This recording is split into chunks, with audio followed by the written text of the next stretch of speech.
16 ਤਰੀਕ 1:30 ਵਜੇ DH Ghazi road ਦੇ ਕੋਲ ਲਤੀਫ ਖੋਸੇ ਦੇ ਘਰ ਜਿਹੜੀ ਫਾਇਰਿੰਗ ਹੋਈ ਉਹ ਮੈਂ ਕੀਤੀ ਹੈ। ਮੇਰੇ ਨਾਲ ਕਾਸ਼ਿਫ ਮੁੰਡਾ ਸੀ, ਬਾਈਕ ਤੇ ਅਸੀਂ ਦੋ ਜਣੇ ਹੈਗੇ ਸਾਂ।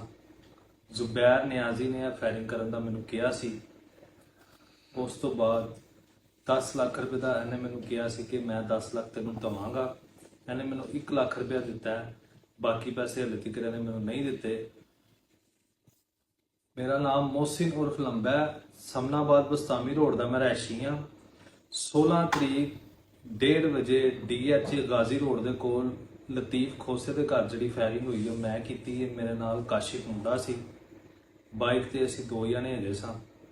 ਜ਼ੁਬੈਰ ਨਿਆਜ਼ੀ ਨੇ ਫਾਇਰਿੰਗ ਕਰਨ ਦਾ ਮੈਨੂੰ ਕਿਹਾ ਸੀ। ਉਸ ਤੋਂ ਬਾਅਦ 10 ਲੱਖ ਰੁਪਏ ਦਾ ਇਹਨੇ ਮੈਨੂੰ ਕਿਹਾ ਸੀ ਕਿ ਮੈਂ 10 ਲੱਖ ਤੈਨੂੰ ਦਵਾਂਗਾ।